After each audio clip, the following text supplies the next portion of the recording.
so very happy to have Sylvia here with us today. We've been talking about this for a number of years since Felicity's been a student. And yes, roommate! And Ashley's roommate. And we came to, I think, a parent at a family weekend. We just came to the realization that we were both interested in this idea that Shakespeare may not have been the person we all think he was.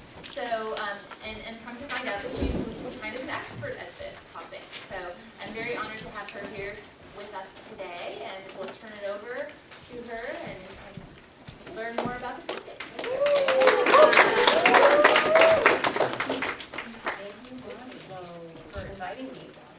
I thought I'd start with the anonymous trailer. It's exciting, get you into the swashbuckling mood of the Elizabethan era.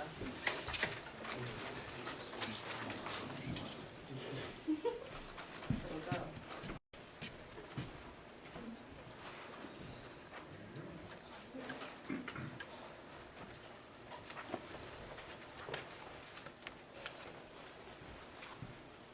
Sound? It doesn't have sound.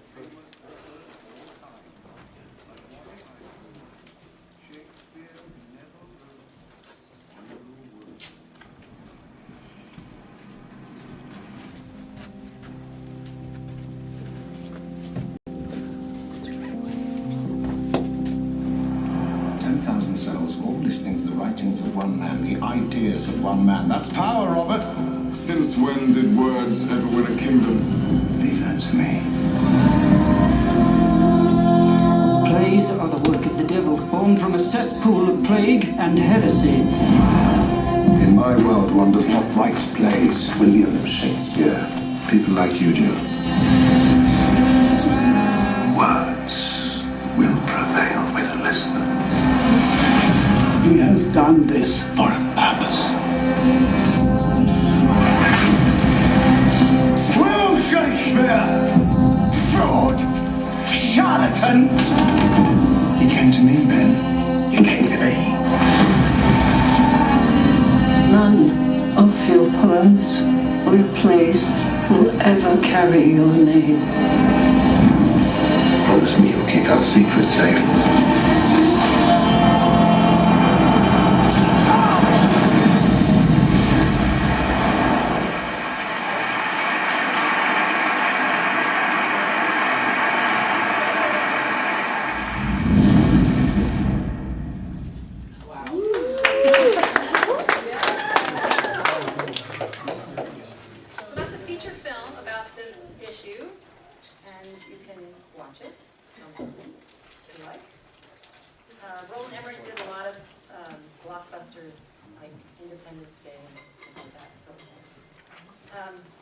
That was his foray into the historical genre.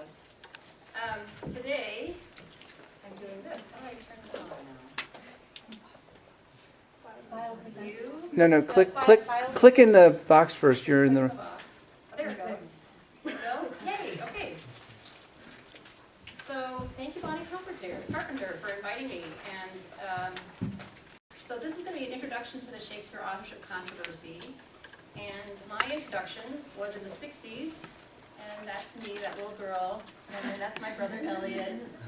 And we would listen to the adults talking about the Shakespeare authorship controversy in our home, because my mom was really into it. And the resistance I experienced when I got to college was, I thought, well, now that I'm out of high school, I can study whatever I want. So I wanted to go into more detail in this subject that we've been talking about at home. And I took a Shakespeare class. And the teacher said, you can write about anything you want for your first paper. Does anybody have any idea what they want to write about? I said, I do. She said, what do you want to write about? I said, I want to write about the Shakespeare authorship controversy. She said, except that. So I experienced the resistance, and Swarthmore College showed a lack of academic freedom in 1976. This is my brother Elliot, and so he had the same introduction as I did in the 1960s. And his favorite story of resistance was our mom came to his school and talked, just like I'm talking to your school, and talked about the controversy and how Shakespeare might be a pseudonym. And the following year, with the same classmates but a different teacher, the new teacher said to the students, does anyone know an author who doesn't write under their own name? And my brother said, I do. Shakespeare. And she said, no, you're wrong. So he looked at his classmates who had heard the speech the year before with his mom, and said, come on, guys, give me a little support here. Remember my mom talked about how Shakespeare's a pseudonym? And they all went, no, and you're on your own. I'm not going to support you. So the public schools in Pasadena showed a little bit of lack of academic freedom in the 1960s. So this is my mom, and her introduction to the subject was from her dad in the 1930s. And she told him that he was wrong because her teachers told her, no, there's no authorship controversy, it's the guy that everyone thinks he was. But then she finally read a book that he had, that her father had in the house, and she realized that she was wrong, so she said, I'm sorry, Dad, obviously there's a controversy. And she decided that she personally believes that the author was Edward de Vere, the 17th Earl of Oxford. She later founded the Shakespeare Authorship Roundtable, which is named Roundtable because she wanted to invite everyone to have an equal say in what the truth might be. So it's open to all different persuasions of who might have been the author. And she experienced resistance at UCLA about 30 years ago when she said, can we hold a Shakespeare Authorship Roundtable meeting on the campus of UCLA? And UCLA said, no, never. So in 1985 approximately, UCLA showed a lack of academic freedom. This is my grandfather, and his introduction to the Shakespeare authorship controversy was through talking with the Ogburns, which is a whole family of authors on this issue. And he personally believed the plays were written by the university wits. Oxford, Edward de Vere, the 17th Earl of Oxford, was one of the university wits, according to my grandfather. My grandfather said that he was a co-founder of the Shakespeare Oxford Society, which has since morphed into the Shakespeare Oxford Fellowship.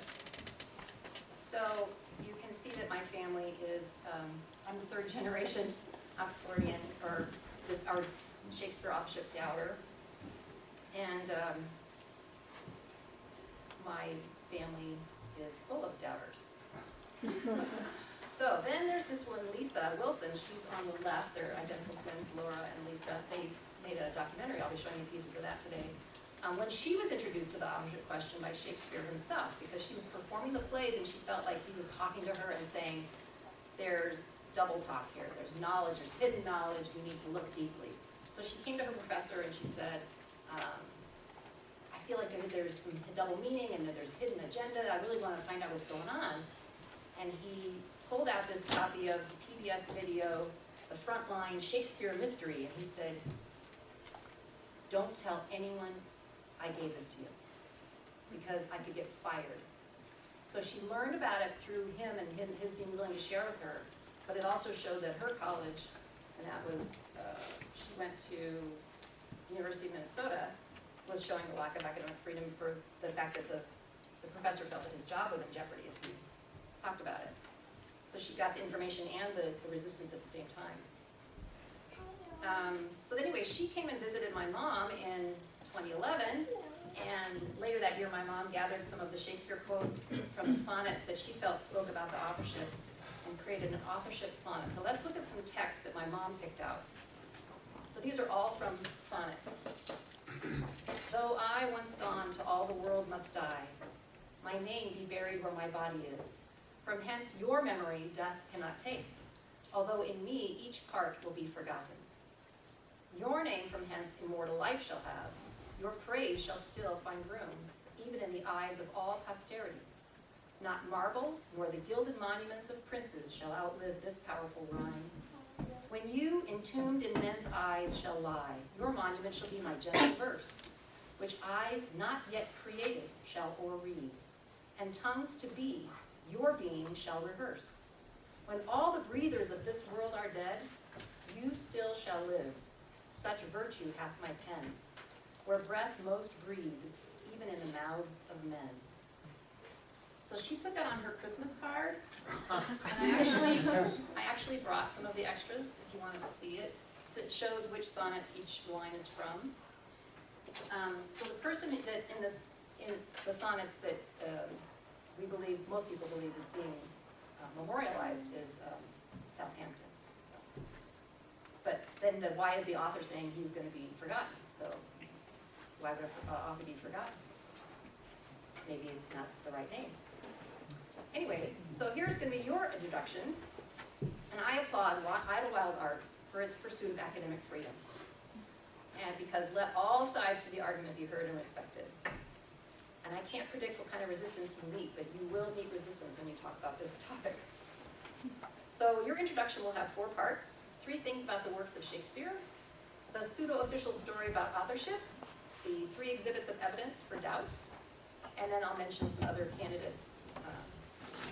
So let's start. So the works of Shakespeare, the point number 1 of the 3 things is that there are many of them. There are several narrative poems, 154 sonnets, 37 plays, and according to Marvin Spivak's concordances, Shakespeare's complete works consist of 884,647 words and 406 lines. So imagine if those were screenplays or essays or whatever. It would take a lot of time and effort to do all that, so there was a lot of them. And the point 2 about 3 things about the works of Shakespeare is that they're very excellent. They're popular throughout the ages. These plays have been put on. It's an English class favorite. Everybody reads Shakespeare in school. Shakespeare was very eloquent. For example, what is in a name? That which we call a rose by any other name would smell as sweet. And Shakespeare is known for expressing emotional truth about human experience. So all around, they're excellent. And point 3 about the works of Shakespeare is that they are full of exact knowledge. And the list of things that are exact knowledge is long, but I'm going to go through a few of them. One is that if you wanted to know what Shakespeare knew about Italy, you could read this book, which I have here today, The Shakespeare Guide to Italy. This is another close friend of our family. My mom said that she remembers my grandfather telling this man about the authorship issue on our front porch.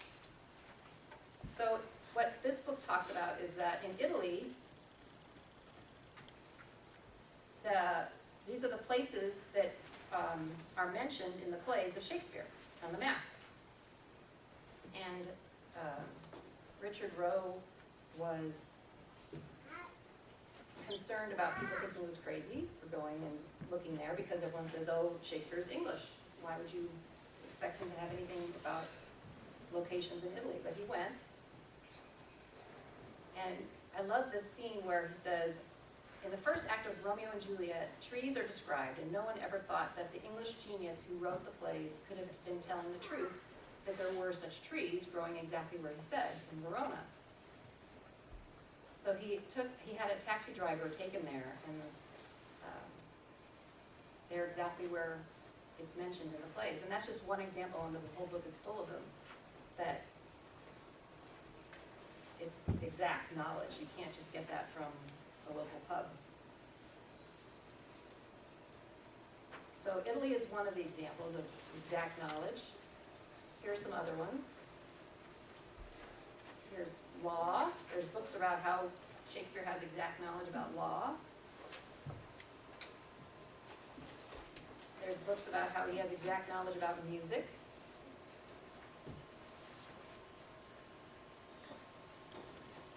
Aristocracy.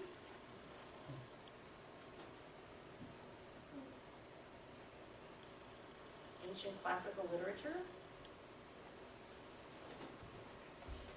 The military. Ships and nautical terminology. Medicine. Doctors think he had been to medical school. Just an example of exact knowledge. Science. Astronomy. So to recap, the works of Shakespeare are many, excellent, and they're full of exact knowledge. Excuse me. Yes? I lost track of why those maybe aristocracy laws and astronomy, why would those prove that Shakespeare wasn't Shakespeare? Okay, Shakespeare himself, if he was a true person, he might have known those things.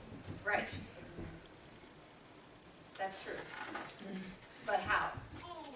So that's why we're going to go through this, yeah.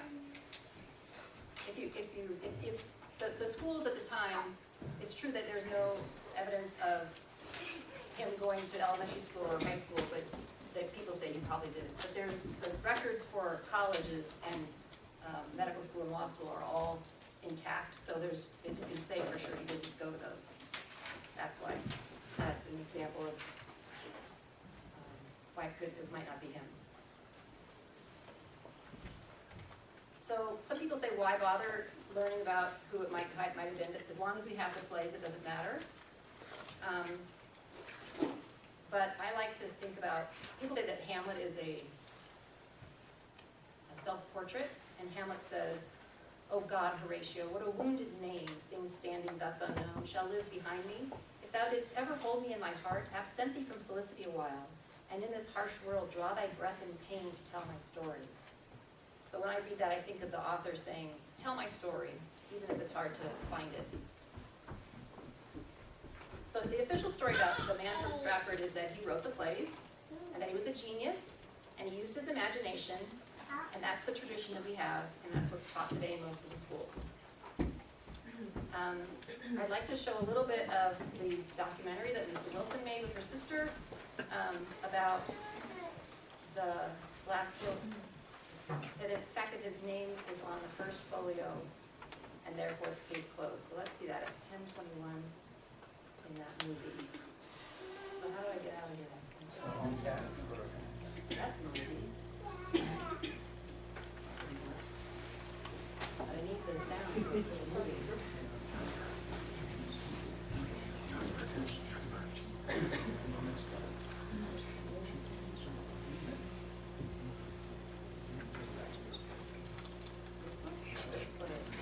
That's close enough, right? I need the sound.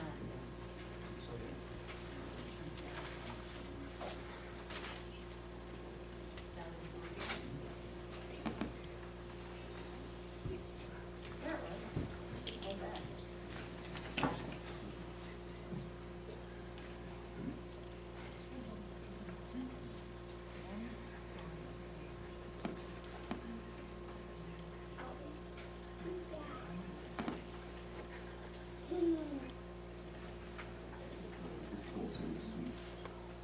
Comes in and out.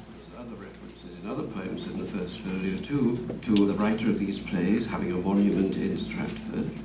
This is all evidence that Shakespeare of Stratford-upon-Avon was the writer of the plays and poems. They're right. They are undeniable pieces of evidence, and they prove that he was the writer the title pages proclaim him to be.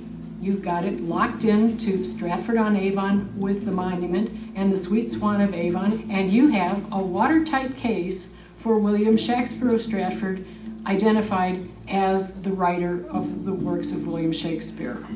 Case closed. Except, of course, it isn't closed.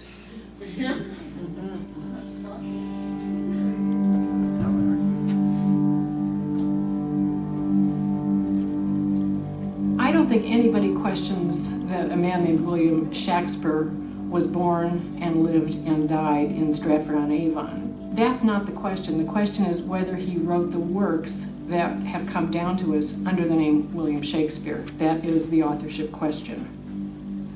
William Shakespeare was a commoner, and as a commoner, his life is extraordinarily well documented. But his life as a writer is not documented, so there's the blank. All the records about him show a pretty inconsequential man of business and mean-spirited in the extreme.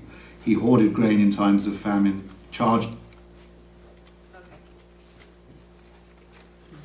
I'm gonna go back to the top. Okay, good. And then how do I do this? Just touch it.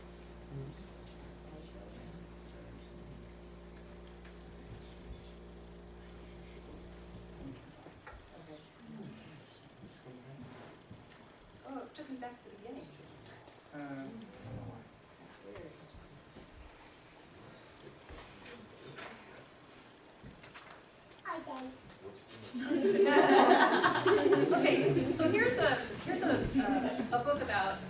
William Shake-speare from Stratford-on-Avon by Stephen Greenblatt, is a Harvard professor.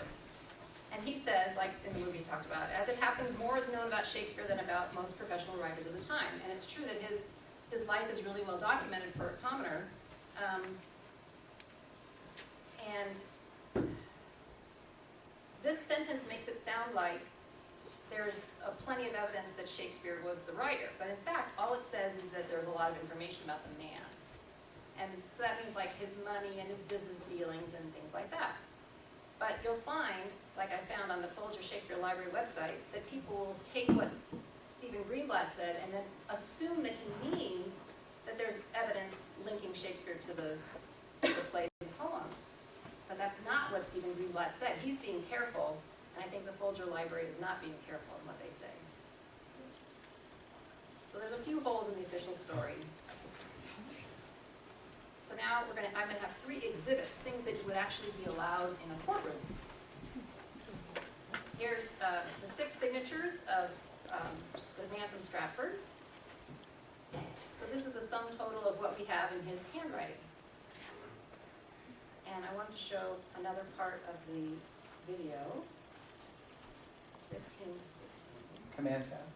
Oh. Escape was the wrong thing, I don't know.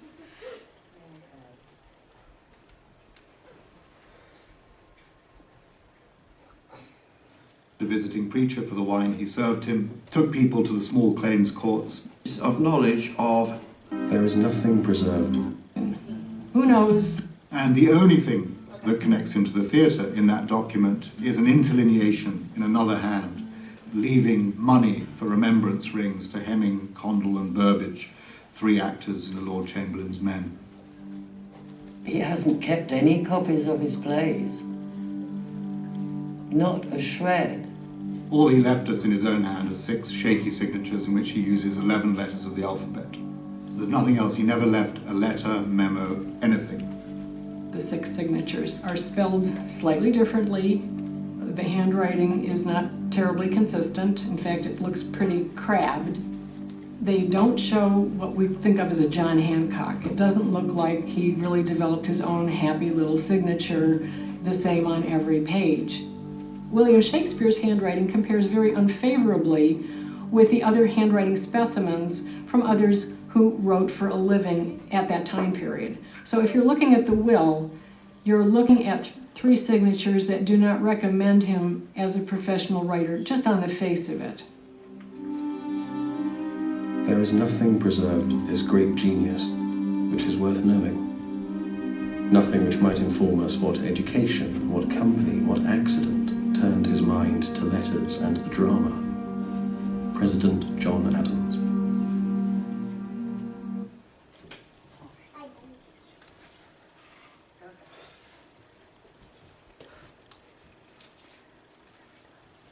So that means there's an extreme disconnect between the life and the work.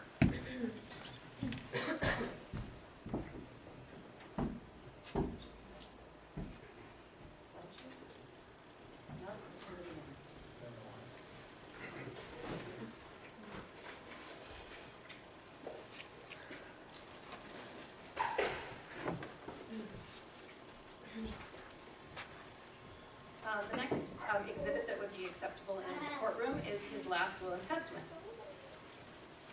And there's no books, no manuscripts, no library, no study, no furniture to hold books, no desk, no pen, no paper, no musical instruments, no maps, no art, nothing for no donate. You know, people give money at the end of their life for to support churches and hospitals and education. He did none of that. So there's nothing in the will to indicate that this person led a cultured life or possessed a cultivated intellect. Then wills at the time were usually opened with a religious preamble, and a person making a bill could either compose his own preamble or they could use a formula. What do you think Shakespeare did? You think he would compose his own? Anybody else have an opinion? Used a formula. He didn't write one. Okay, let's see what happens. They're almost identical to others, which means he was following the formula.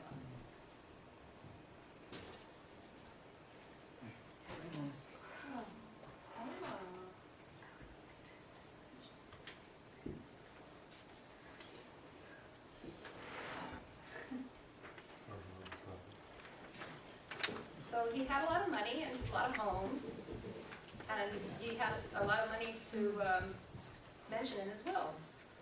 And with all that property, he left his wife only his second best bed. So he was being pretty mean to her. And a woman that was left without an income at her husband's death was basically destitute. So she would not be able to go and say, you know, I get the house, I get the, no, she couldn't do that. That woman did not have the same rights then.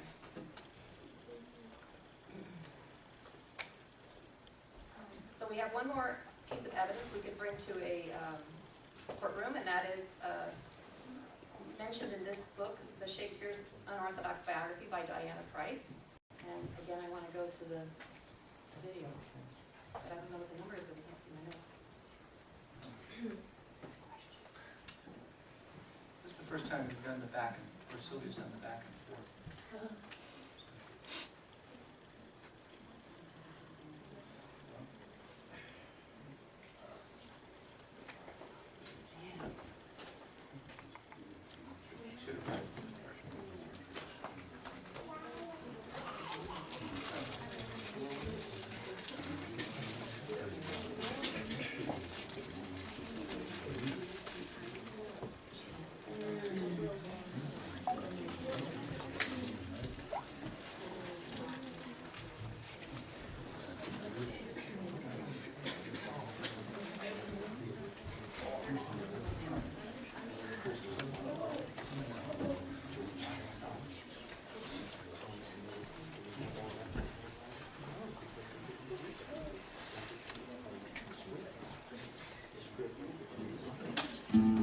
We're talking about a guy who lived 400 years ago.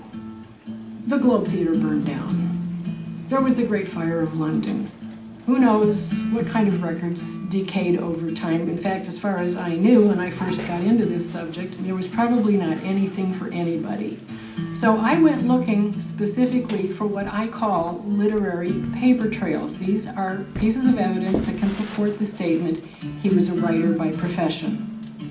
So my 24 writers included the best documented of all, Ben Jonson, to some of the worst documented. And yet, from Ben Jonson down to John Fletcher, I found some sort of evidence. All that's fine and good until you get to William Shakespeare of Stratford. I could not find any contemporaneous evidence that qualified as a literary paper trail to support that one simple statement: he wrote for a living. You have to go to the posthumous evidence to make your case. Records like that do exist for just about every other playwright at the time.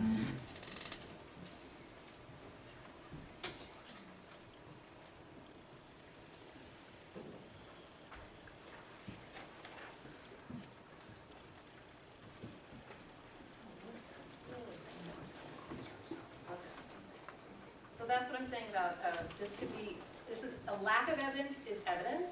Does that make sense? So that's the third exhibit that could be brought into a courtroom, because circumstantial evidence is actually admissible in court. And maybe we just haven't found the evidence, but these two people, Dr. and Mrs. Wallace, searched 3 million documents looking for evidence of the man from Stratford writing the plays, and still it's just these 6 signatures.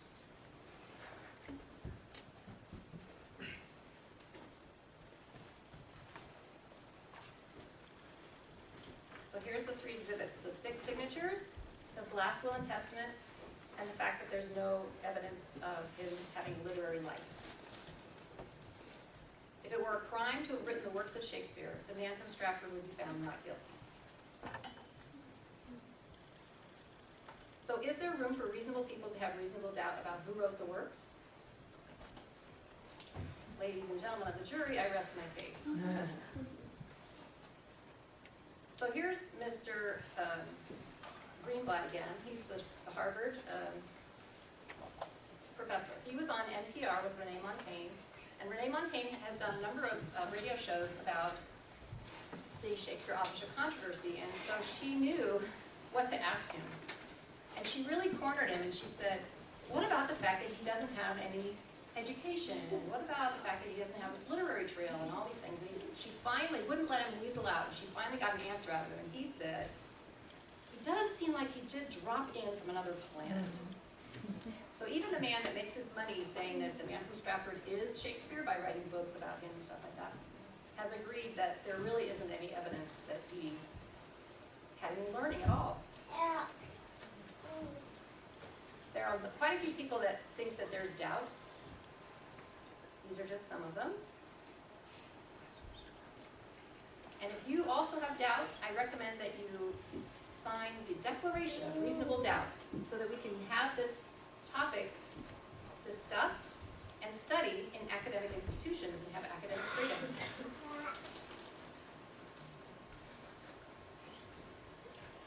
Maybe you're curious, if it wasn't the man from Stratford, who was it? Yes, go ahead.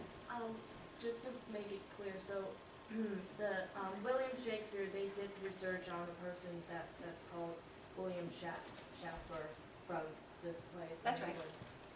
And how do you know that Shakespeare would be William Shakespeare, the person that wrote? I mean, William Shakespeare. You and I agree, that's a question that we don't know the answer to. But it doesn't mean that William Shakespeare wasn't a true person. It probably means it's another person. Oh, okay. Well, I would love to follow that up, but I don't have any evidence that there was somebody else named William Shakespeare besides the man from Stratford. So, but I'd be interested if you find any evidence of that. Please look into it. Okay. Okay, great. Thanks. Other people that have been put forward are Francis Bacon, Christopher Marlowe, William Stanley, Earl of Derby, Roger Manners, the Earl of Rutland, Falk Rebel, Baron Brooks. No, that's to say Queen Elizabeth too, but here, Mary Sidney Herbert, the Countess of Pembroke. She actually has swans embroidered in her lace. So that made people go, oh, she must be the Swan of Avon. And she had a home on Avon too.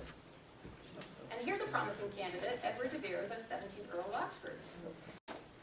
So will the real Shakespeare please stand up?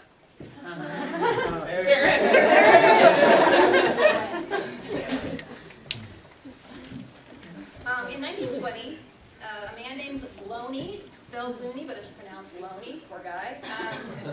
He wrote a book based on his work talking about looking, sort of like Sherlock Holmes, looking at the evidence and trying to figure out who it was. So he read all the works and the plays and the poems, and he was like, what is this man trying to say? What do you think his leanings are? Do you think he's Catholic or Protestant? Do you think he's rich or poor? And he made sort of a list of attributes. He thought that they were, that the author considered the lower class buffoons, and that he had no sympathy for middle class. He was dedicated to the feudal ideals of nobility. He believed in dutiful, ordered society. He was skeptical towards traditional religion. And Loney also believed that the events in the plays would match the events in the person's life.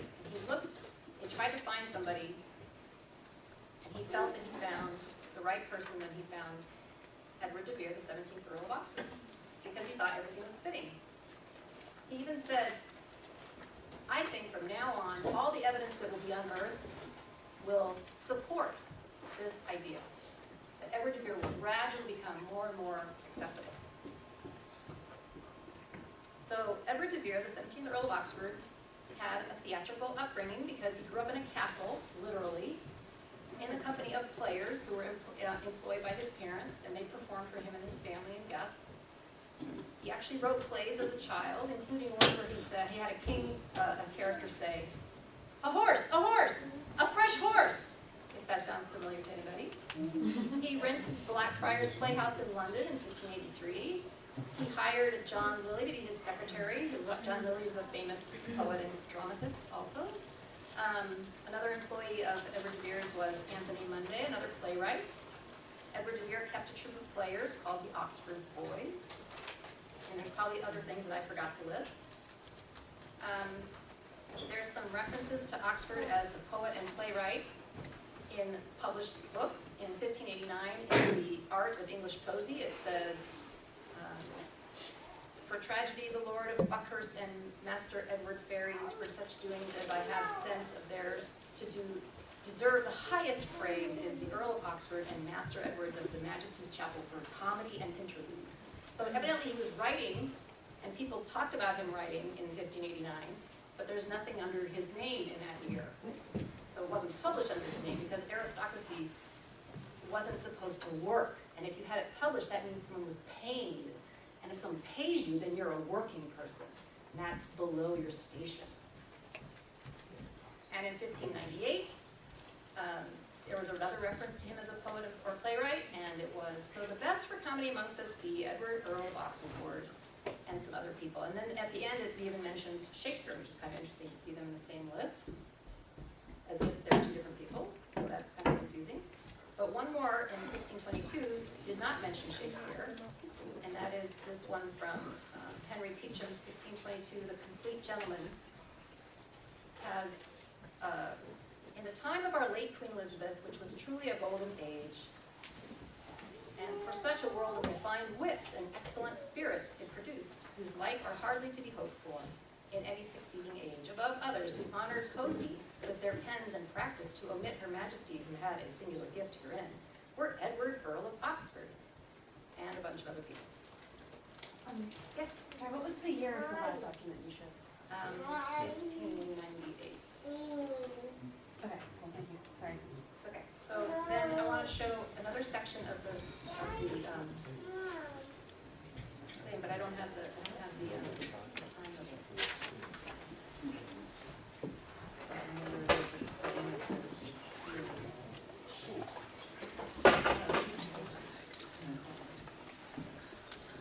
Don't show it? Oh, it's so good. Let's see if I can find it.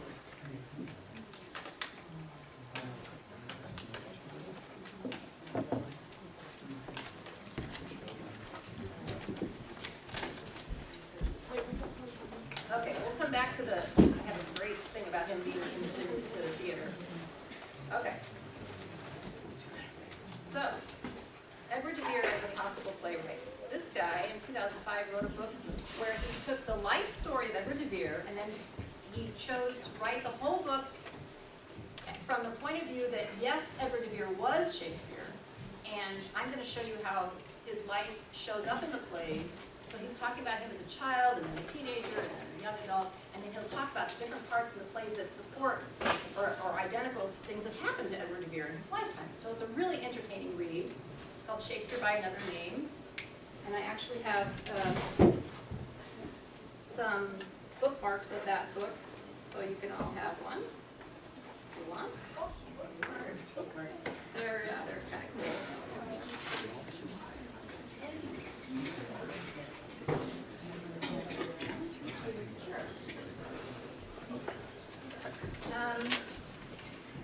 So he makes a map of Italy showing Edward de Vere's travels. And what's really interesting is to compare this map with the map from Dick Rowe's book, which shows that Shakespeare talks about places in Italy, and Edward de Vere went to places in Italy, and they're pretty much the same exact map.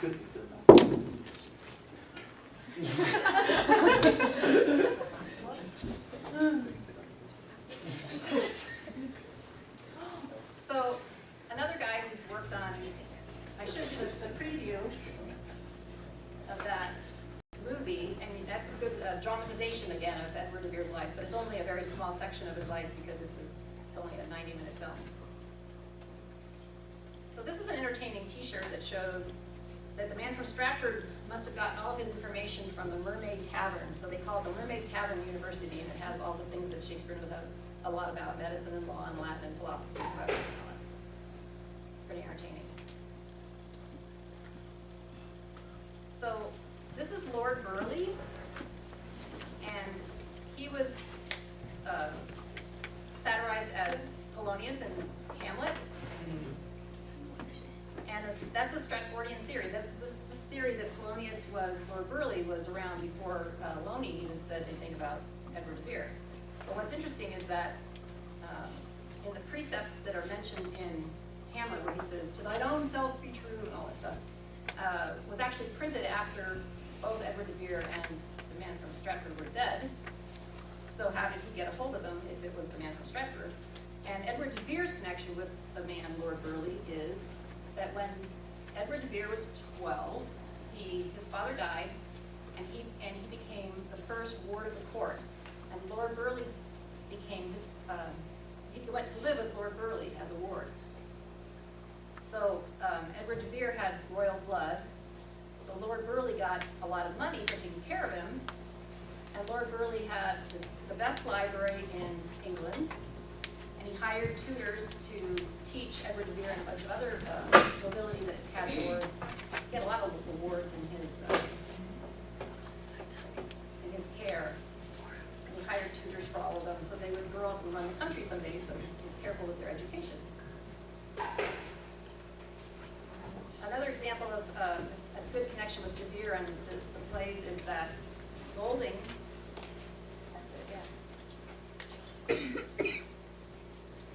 the Golding's translation of Ovid's Metamorphoses is like one of the best connections to from Shakespeare to a book besides the Bible. And Golding was Edward de Vere's tutor and uncle. So while Golding was making the translation, he was teaching Edward de Vere. So I'm trying to imagine, well, if the teacher didn't want to do as much work, would you say, well, here, translate this sentence for me, Edward de Vere? That's a possibility. This is for the closest to a smoking gun we have for Edward de Vere, is this de Vere's Bible. Before de Vere was even proposed as a candidate, everyone realized that Shakespeare was using the Geneva Bible and not any other version when he made references in his plays and sonnets. And this particular Bible has a lot of underlinings and and marginalia, writings by the owner in the margin, and a large percentage, 23% of the underlining. So, okay, out of all the lines in the Bible, there are only 1,043 marked passages. So that's, first of all, you're limiting the number that you're looking at there. And then 23% of those underlinings match references that even Stratfordians agree are references in Shakespeare to the Bible. So that's the smoking gun for the Edward de Vere theory. The timing is all different because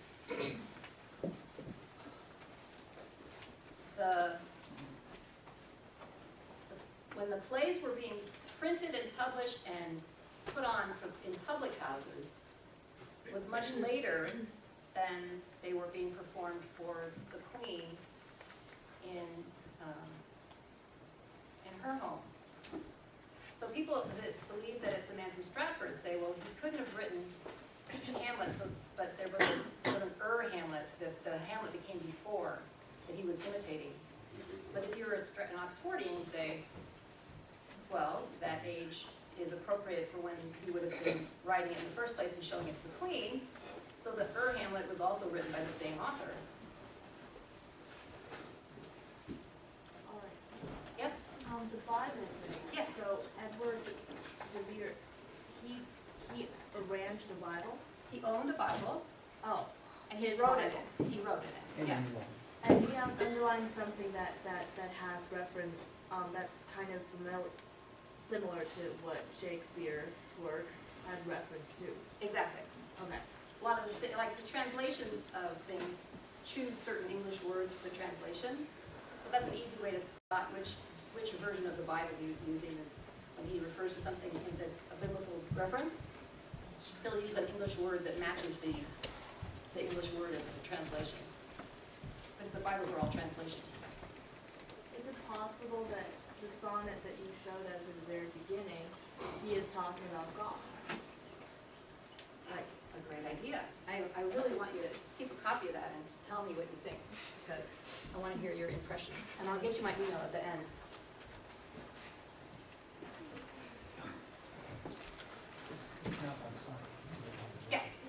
Yeah, I published that. So the Supreme Court, there was a mock trial where they had 3 Supreme Court justices in 1987 listen to decide between, was it the man from Stratford who wrote the plays of Shakespeare, or was it Edward de Vere who wrote the plays of Shakespeare? So that's also in the in the documentary, and that would be fun to see. 37, 36.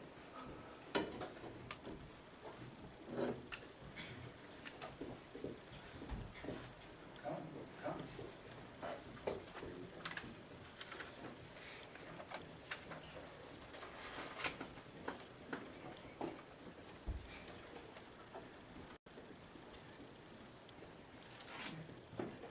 Striking parallels in Shakespeare's plays.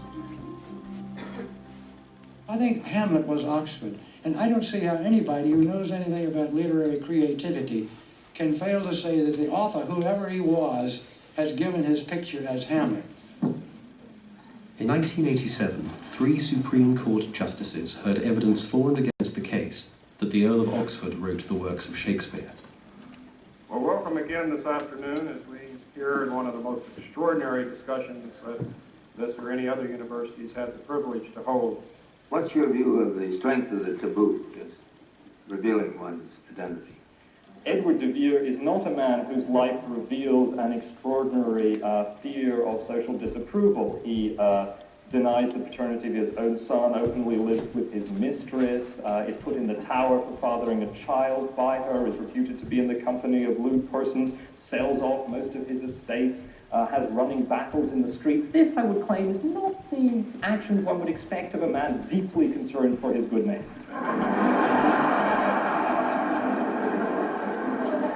Sounds like the conduct of a playwright.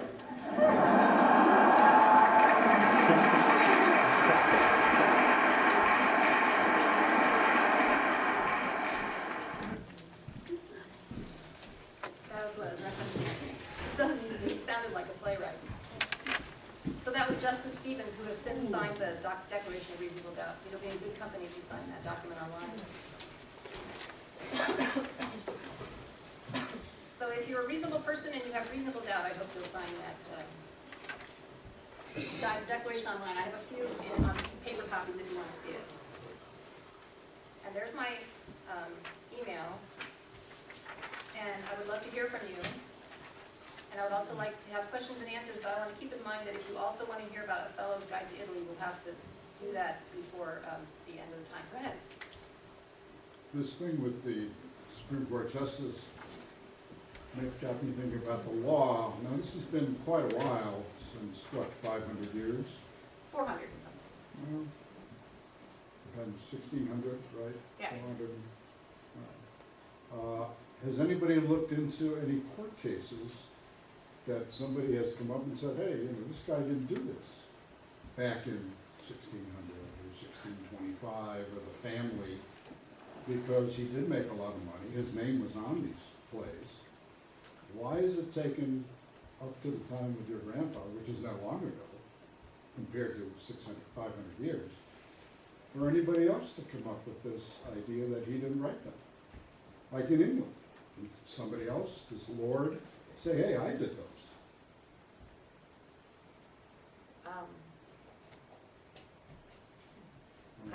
I mean, the people that did the research and they found only 6 signatures. But they're doing research now, but there were newspapers in those days. I mean, at least papers and things put up on the wall, and there were certainly court cases. Oh, you're talking about the playbills on the wall? No, I'm talking about somebody none of bringing those have an survived. action against him. That these are mine, he's taking my plays, I wrote them, he didn't write them. William Shakespeare was in, there's evidence of him in a lot of court cases, but none of them had to do with any plays. So nobody was upset until He would have been 100 years publishing ago? them as someone else because he didn't want the social attention because of his place in society. So he would have No, he was a commoner. Shakespeare was, yes. Yeah. But if it was someone of higher standing writing, then he would have wanted them to be published under a different name, if I'm understanding correctly. This is why I've seen Downton Abbey too, but I don't think that's, would go that far if somebody else was writing the plays and he took them all. There's a lot of controversy, that's why it's called a controversy. No, I Do you have another understand. question? Anybody have another question? Another way of wording that question, I think, is why didn't Oxford or Oxford family, after he died, say, well, these were actually written by our cousin Eddie. Okay, well, if Edward de Vere was in line to be king, which he evidently thought he was because he made his signature with 7 slashes in the shape of a crown until Queen Elizabeth died and James came in, because then he switched and got rid of his crown signature because he thought he was going to be the next king. If you were that high up in royalty and you were writing cultural references in your contemporary entertainments for the family and court, and that stuff was getting published, if people knew who actually was writing it and it was that close to the Queen, then that's like spreading gossip about the Queen. That's not a good thing to do. But if you just hide the authorship and you wait 10 years or more, when you publish it, the cultural references are old, and nobody knows that the man Shakespeare was close to the Queen. I mean, obviously a comedy would never be close to the Queen. So there's a lot. I mean, the Queen, she could kill you if you said something negative about her, right? This is not America where you can say whatever you want. This is a different era.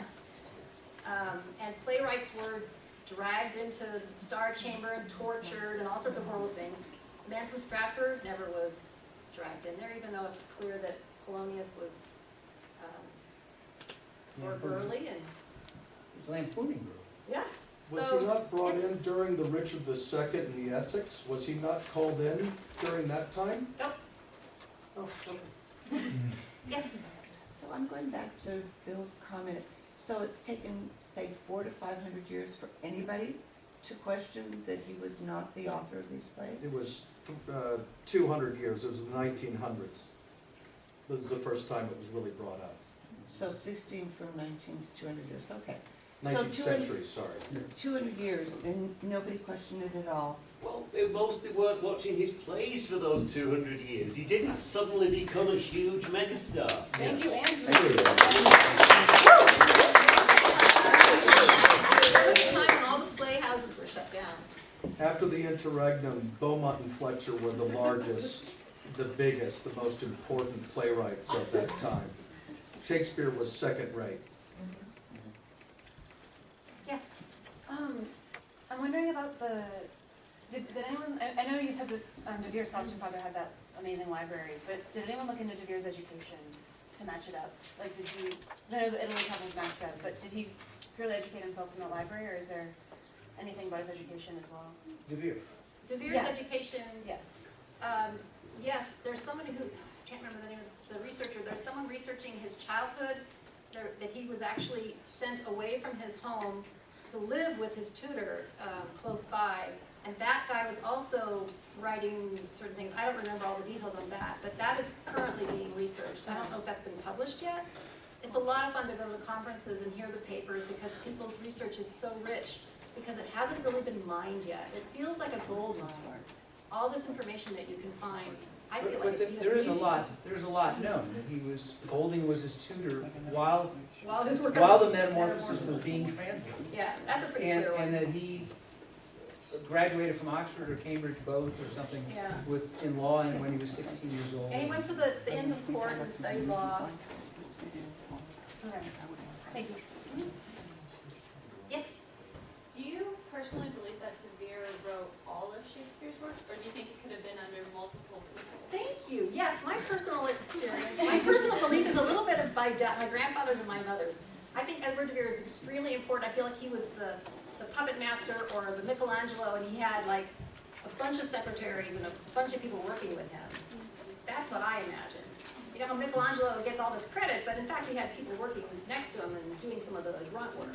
I feel like that's what was going on. More collaboration. Yeah. And, Yes. and with all this collaboration, they kept this a secret for 500 years. Yeah. Nobody came out It was with it. Nobody royalty. said to his wife something, and she said it to the maid. And the most egotistical writer of the age, Ben Jonson, actually wrote him a eulogy. Not at the time of Edward, not at the time of Shakespeare's death. No, But only 7 with years the later. first folio. 7 which- years later. Which you can read, I mean, Ben Jonson's really well known for making one statement that can be read 2 different ways.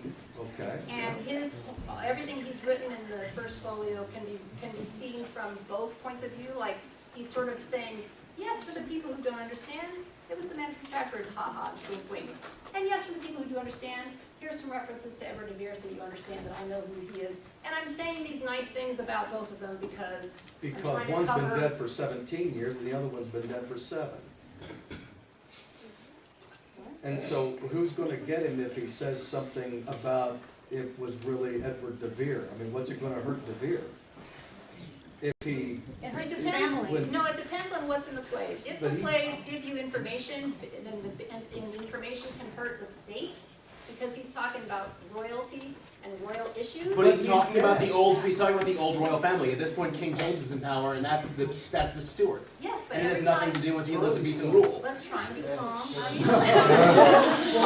try and be calm. I know this is a very emotional issue because, things that happened 400 years ago are very important to us today. My reaction to that is that the king could have easily lost his throne, just as Queen Elizabeth could have lost her throne. There was always the threat of someone killing them and taking their throne. And that is not just pretend. This is the kinds of things they dealt with every day. This is the thing that, like, for example, the Essex Rebellion during Elizabeth's lifetime, right? Which was an unmitigated failure and never even came close to doing anything of worth. Almost every rebellion or attempted assassination of the royal family that happens at any point in this time is an unmitigated failure. Sure, let's do the Italy stuff. Whoa. You want to hear the Italy stuff or get something else?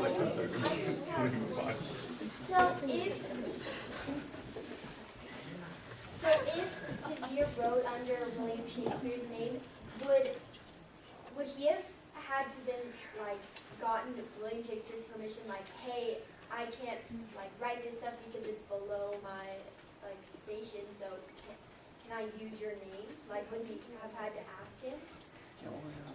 I don't know, I wasn't there, but if you see the dramatization, that's why this is all still a question. I know, but I mean, theoretically, would he have had to get permission to use it, or was he just using it and William Shakespeare was like, dude, why are you writing plays under my name? Maybe he was paying them off. Maybe that's where he got some of his money. I think you will find if one of the most important noblemen in the country tells you that he's writing stuff and you're going to say you wrote it, you don't argue with it. That's a good point, yes. I just would like to know Sure. what the difference is between Shakespeare and Shakespeare. Oh, yes, okay, then if you go back to the signatures, they're all spelled with a short A sound because there's no E after the K. So that's the convention at the time. And there's also he never writes it with a hyphen either. So where do we get Shakespeare? Well, that is the conjunction of the two hyphenated parts, which often was conjoined anyway, which is the actual name on the plays.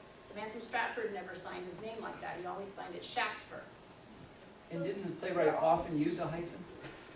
Yeah, a lot of the plays have Shake-speare, which sounds like shaking a spear, which just sounds like a pseudonym. Anyway, yes?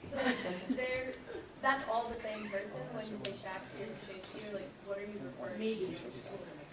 Just like Mark Twain was actually Samuel Clemens, but this problem is that there's 3 people. One is the name of the person who wrote the plays, and that's a made-up name. Then there's the real author, and then there's the person whose name is being used. It's like a front man. I'll pay you if you'll let me put your name on this. That happened actually in the era of the blacklisting in Hollywood, where if you were a communist, you could not write in Hollywood. But a person who was a communist who was writing could say to their friend, hey, you're not a communist. Can you put your name on my screenplay and pretend it's yours and then just give me some of the cash when you get it? And they would say yes, and that actually happened. So it's kind of like that. So they're just changing one letter? Well, Shakespeare was documented as a person. There are records that he existed, but Shakespeare was never documented as a person, is what she's trying to explain. Right, if you went there at the time, like in London, when Shakespeare was this famous playwright, and you said, I want to meet this playwright Shakespeare, they would say, sorry, we don't know. What does the birth record show? Shakespeare. Shakespeare. You said the problem with this, but is it actually a problem if everyone involved was okay with it? And does it make the works any less great? when you say there's no problem, I feel that I can hear the author saying, hey, I don't like the idea of no one knowing that it was me. But he Well, he was did a do that. yeah, he was. If you believe he actively works to prevent people from knowing, why would he care? Yeah. Yes. I think at the time, people normally expected that when they died, people would say, I found this literature that was written by so-and-so when he was, just for his entertainment. He never got paid for it, so he's okay. He's still noble. And now he's dead, so we can publish it and say what a great writer he was. That was happening a lot. But in this case, it never came out. I think it's a good argument, but there's other clauses like save the earth that might be a little more important than. And I agree with you, which is why I only do this a little bit of my time, and I spend more of my time on saving the earth. Would anyone like to hear about Italy? Yes,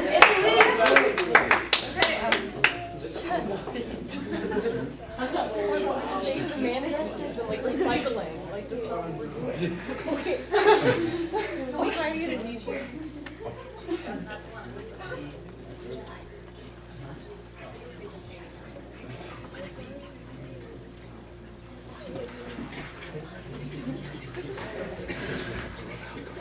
Okay. So here's Dick Rowe again. This is my friend who wrote this lovely book. Back in the 1980s, before I had any kids, I offered to go to Italy with him because he was going to go there and do his studies on Italy. And I said, can I come with you? And he said no. But did I speak Italian? Because he was looking for an Italian interpreter. But later, I was going in 2006, and I said, can I go and take some pictures for you? And he said yes. So many years later, he finally said yes, but he wasn't going anymore. He wasn't traveling anymore. So I took some pictures. It was really fun. It was like a scavenger hunt. So there's his book.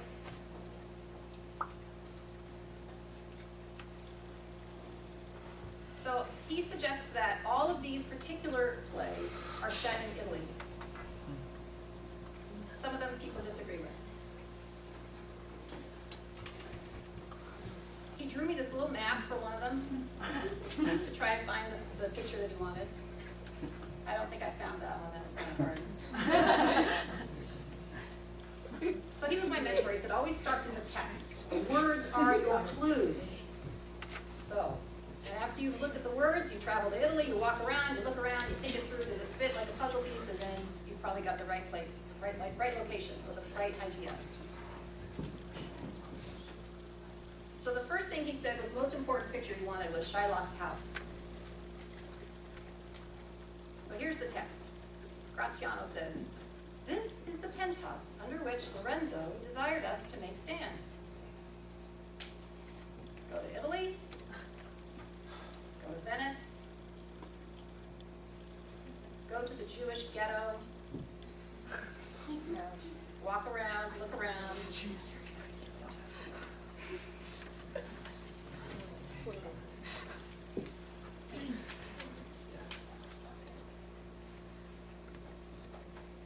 And there it is. And there's my daughter, Miranda.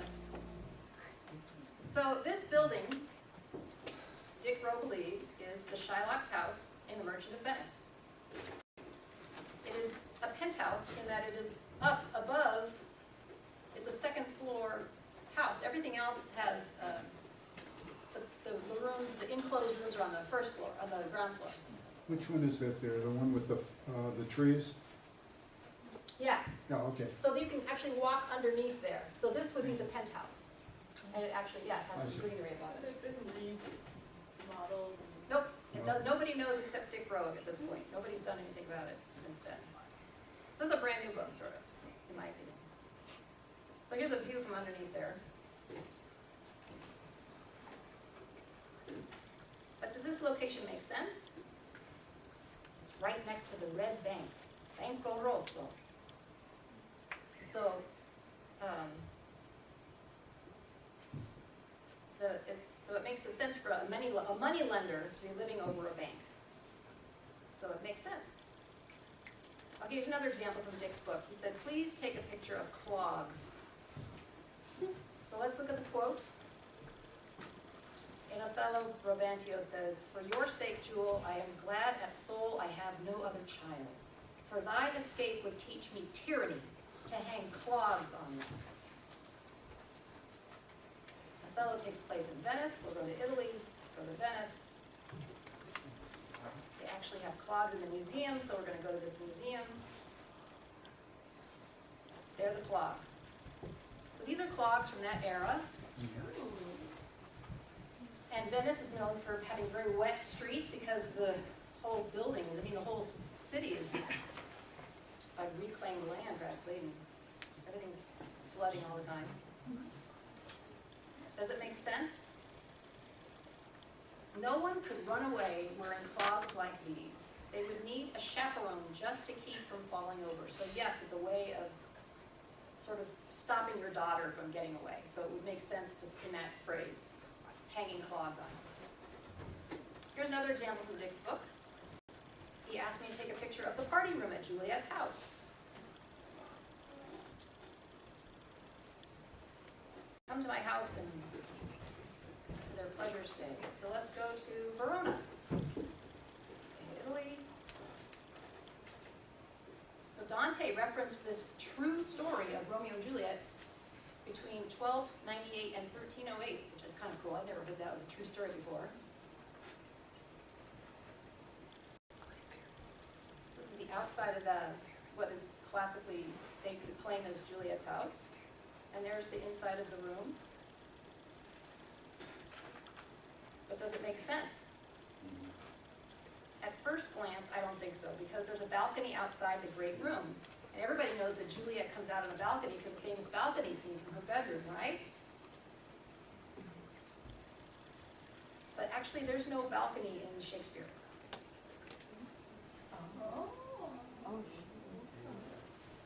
Zero results returned. Romeo says, but soft, what light under yonder window breaks? It is the east, and Juliet is the sun. The balcony was added in the 1930s.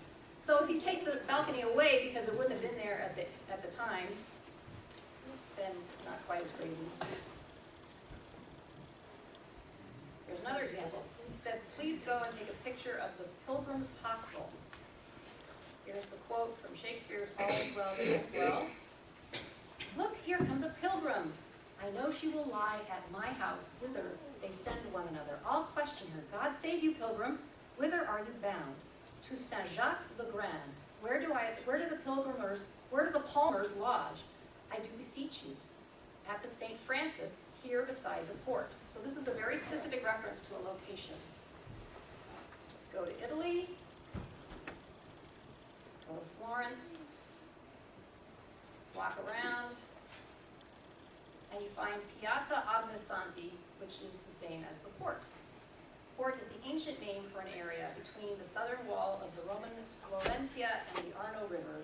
Even when vessels could no longer ply the river, it continued to be nicknamed the port. So here's the other piazza.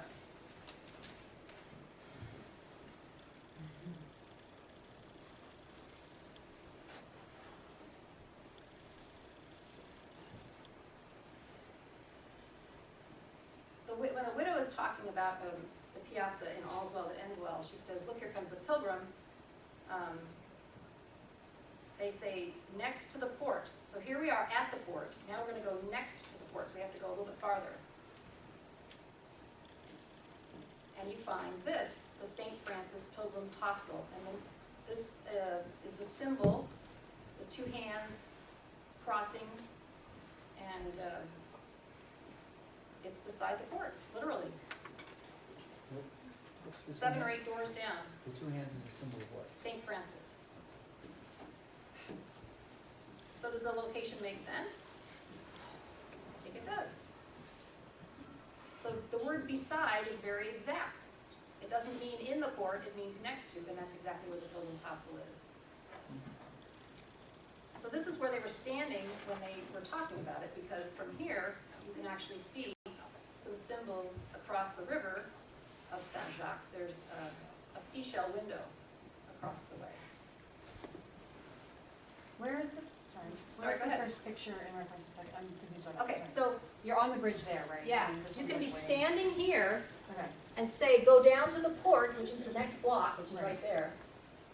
You can stand here and look across the river and still say it's right next to the port. So once you get to the port, there's one lock, and then it says 8 doors down to the Pilgrim's Hospital. And then the second picture is The view from that the location. view from that port. No, Or from, from here. from that particular point. Sorry, okay, cool. Sorry, thank you.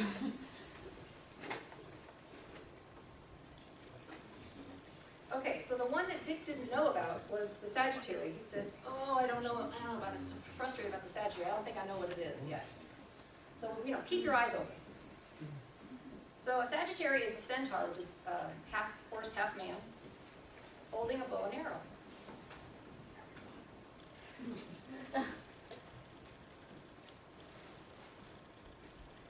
So this is from Othello. Iago says, that you shall surely find him, lead to the Sagittary, the raised search, and there will I be with him. And Othello also says, send for the lady to the Sagittary. So Othello takes place in Venice, most of it, part of it. And what's happening in the scene is that Othello and Desdemona are going to meet in secret and elope. So I was looking around, where would you want to meet in secret? I didn't really know. But Dick had heard from somebody that it might be at this location, the Arsenale, so we went there. It's this huge building where they make boats, or they made boats back then, and the Navy was there. It was bigger than a city block, it was multiple city blocks, this building was huge. And this was out front, was this statue of a man with a bow, and I don't know about you, but that didn't look like a Sagittary to me, because there was no horse part. Plus, a naval shipyard didn't sound like a great place for lovers to meet in secret, because don't you think a naval shipyard would be like, wouldn't there be people out there guarding it, like, hey, who goes there? Stuff like that. So I didn't think that location made sense. So I was with Miranda, and she said, she was reading that No Fear Shakespeare, and she asked if the Sagittary could be a hotel. Because in the No Fear Shakespeare, that book translates Sagittary to Sagittarius Inn. They just did that without asking them. They didn't ask me anyway. So could a Sagittary hotel, could that have been it? Could that have been where they were? Does it make sense? Well, I don't know. Doesn't sound like it would be very secret. And there's no record of a Sagittary hotel. So I didn't think that was the answer. So we're walking around Venice. We literally took, I tried to make a mark when I had been on a street, because I was trying to go on every street, but that's impossible. And so that's where I've been, all over that place. So one day, I saw a Sagittary on a clock at St. Mark's Square. So I took a picture. But I thought, that's ridiculous, because, I don't know, it doesn't make sense. But this is where St. Mark's Square is. Pretty central. It's the main, they call it the living room of the world. That's where you go to have a cup of coffee, watch the world go by.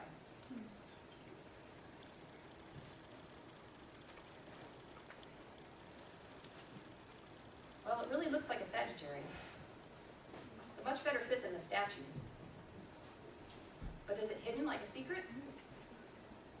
I guess what was really holding me up was that nobody else had ever suggested that that was the location, and I thought, well, how could I possibly find something brand new that nobody's ever thought of? Is your super smart?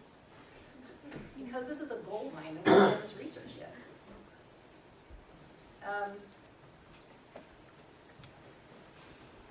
But it's public, and it's populated, so it's not a good secret place, right?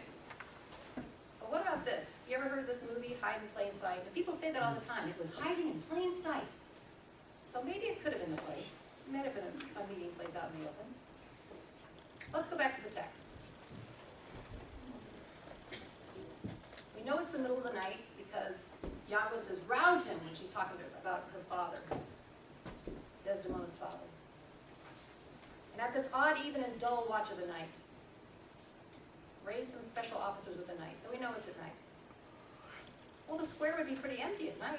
Here's a picture of St. Mark's Square, not the whole thing, but part of it at night. Nobody's walking around. But what if somebody happened by? Well, there's an archway underneath the clock that creates shadows away from the moonlight. And the clockmaker lived inside the clock tower, and they could have gone inside that house if Othello had arranged that. So now maybe that location does make sense.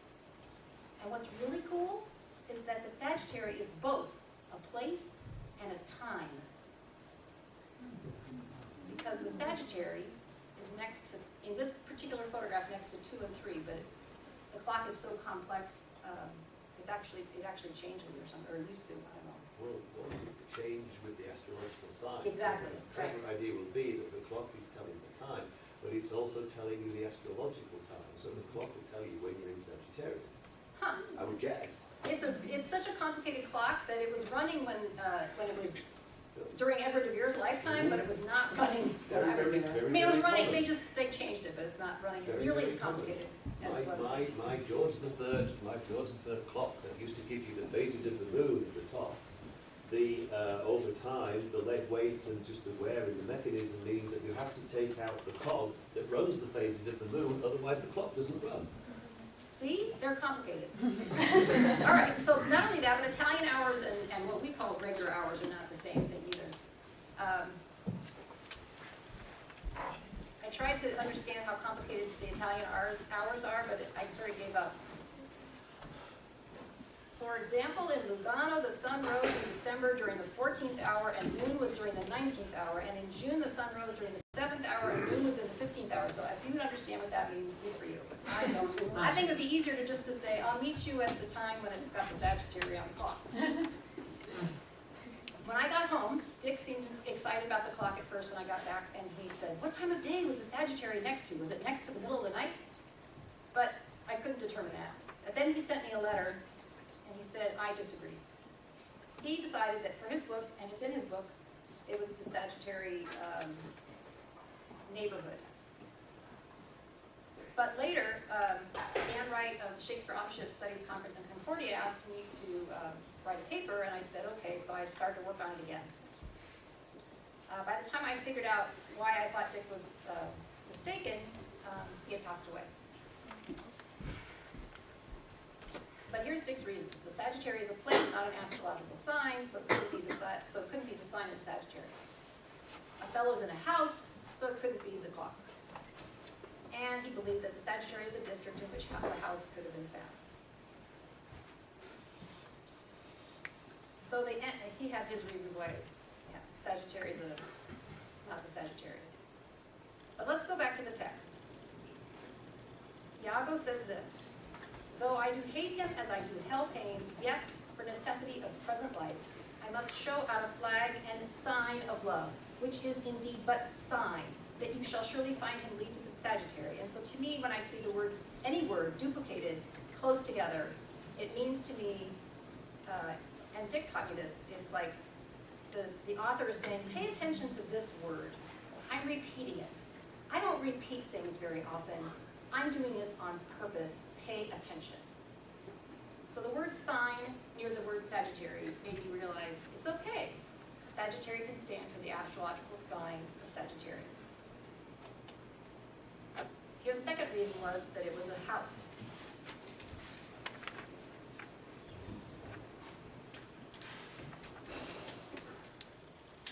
Back to the text. When being not at your lodging to be found, 'tis well I am found by you, I will spend a word here in the house. So he was definitely in a house. And it's true that the clock tower doesn't look like a house, but the clockmaker did live inside, so it can qualify as a house. And this is an independent researcher, Bill Boyle, and he always says, if you get the right story, the enigmatic lines become clear. So the lines that just became clear were odd, even hours of the night. I don't know if anybody's ever suggested to you what that meant before. People just say, oh, Shakespeare throws in things that don't mean anything, it doesn't matter. Well, maybe it's not. Maybe all those crazy little things that you can't understand actually mean something if you find out what's actually going on.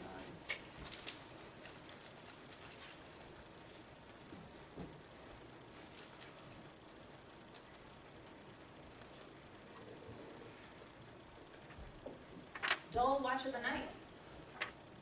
The numbers disappear at night. All you can see are the astrological signs.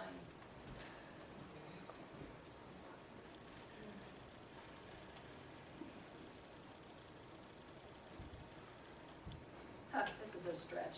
The raised search, in my opinion, you have to raise up your search to see the Sagittarius up high. Or it could mean getting a poetic way of saying that people raised out of bed to go searching, or both. So enigmatic lines become clear when you've got the right story. Then I found more confirmation because the location is so convenient to the Doge's palace. That's like the president of the city-state.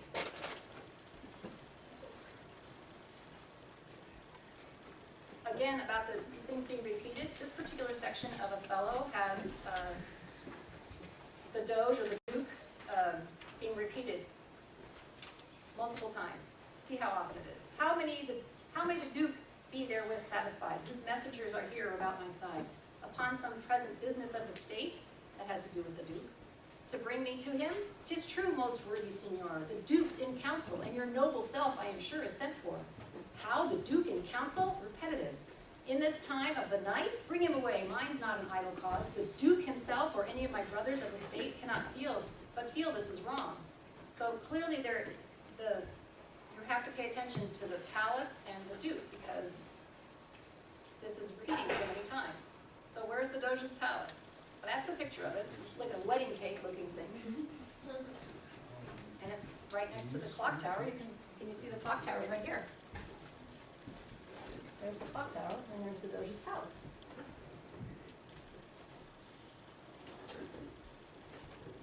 Back to the text in Othello. There's a 4-minute monologue that takes place inside the Doge's palace. At the beginning of the monologue, he said, the Duke of Venice says, fetch Desdemona hither, and Othello says, ancient, conduct them, you best know the place, until she come, as truly as to heaven I do confess, and then 4 minutes of monologue goes by. And then, here comes the lady. So clearly, that indicates that Desdemona is 2-minute walk away and 2-minute walk back. Very, very close to the Doge's palace. There's even supporting evidence in another play. In The Merchant of Venice, Gratiano says, this is the penthouse under which Lorenzo desired us to make stand. Salerio, his hour is almost past.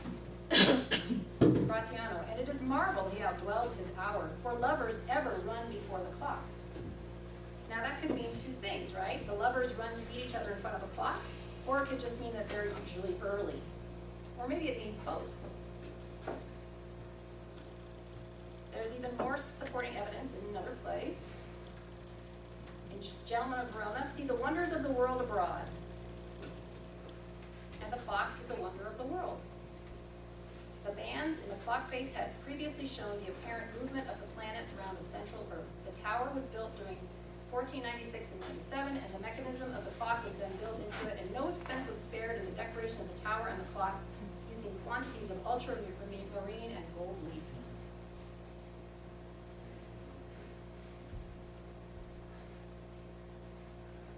And in Dick's book, there are some patterns emerging.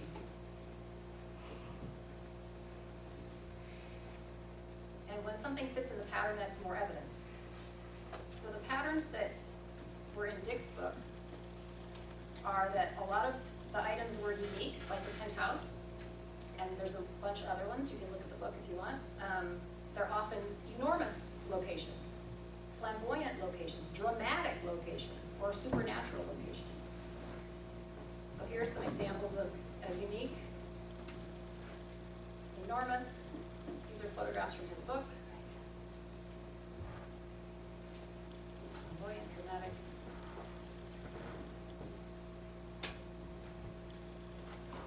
So, yeah. I'm not sure, I think you may have jumped over this. I think the overall point here, right, is that there are specific references in Shakespeare that suggest that whoever wrote the works must have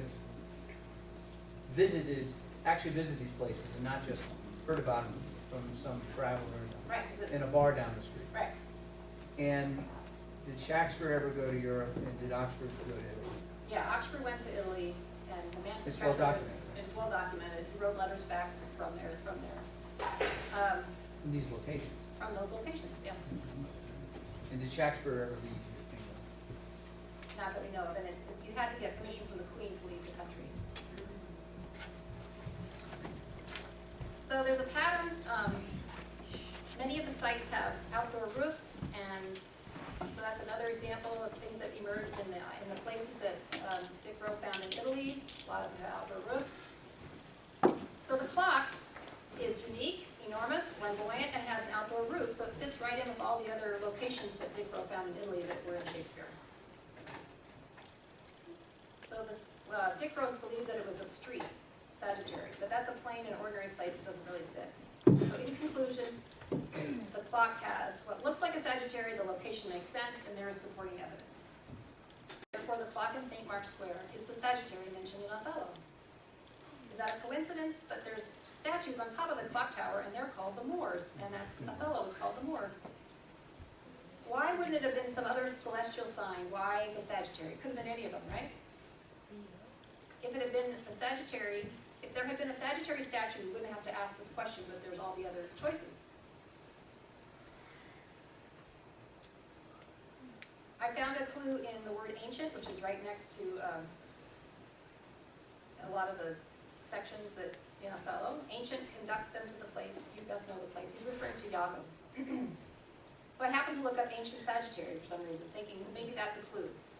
And I found that the ancient Sagittary was half man and half ox. And the blue centaur, from Greek, ox and centaur. And the blue centaur was also the name of the state barge of the Doge of Venice, which I thought was a coincidence. Kind of cool. That boat had 2 decks and 42 oars. That boat was as big as the palace. And it's right next to the palace. You can see they're the same length. It's enormous. So why would he choose Sagittary? Because the ancient Sagittary was the blue centaur, and a blue centaur is a reference to ox, and if it was the man, Edward de Vere, the 17th Earl of Oxford, he liked that word ox because it was like his name, and it was a wonder of Venice. So even though Dick disagreed with me, he encouraged me. He said, in every case where you have an inspiration about the real meaning of an Oxford line, should you never be timid about suggesting its possibilities. It's the only way any of us will ever uncover the man's amazing secrets. And I encourage you. And what are any questions about that? Anybody?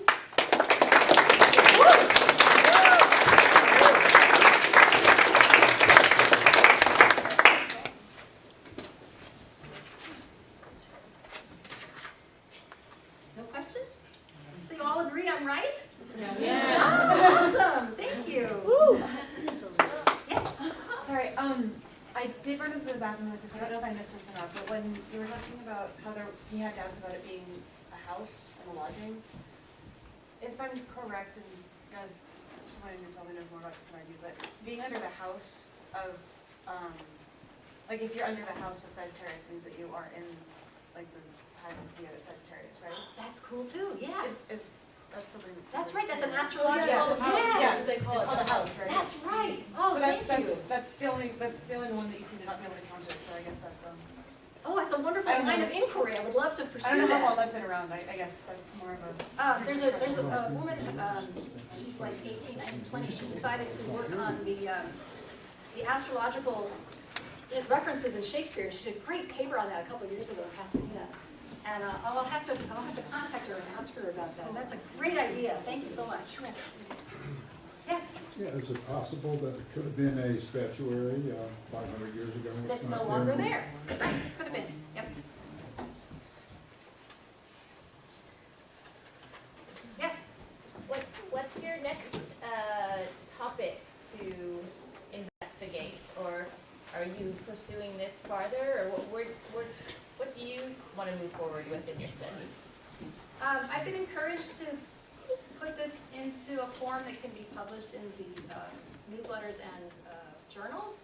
So that would probably be what I would focus on, although after I did this paper, I did a musical paper, which was pretty fun.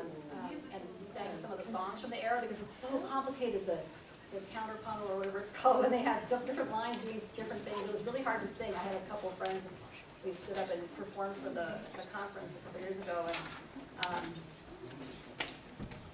that was interesting too. And I was getting into the musical side of it and wanting to pursue that. So those are two of the things I would probably do if I was going to spend a lot of time. But unfortunately, I spent a lot of time saving the earth instead. Unfortunately for my Shakespeare studies. So there were documents that De Vere went to Italy, and there were Italian references in Shakespeare's screenplays, whatever. Did he go anywhere else? Like, were there documents that he went to any other place? France. And are there any other references? France, yes. France. He went to the court in France. And there's a great section in one of the plays where there's all this wordplay in French, and it's not translated or explained. So can you imagine the groundlings, right, in London? Did any of them speak French? And it's kind of funny to think that the plays were written for the groundlings when that whole section's in there.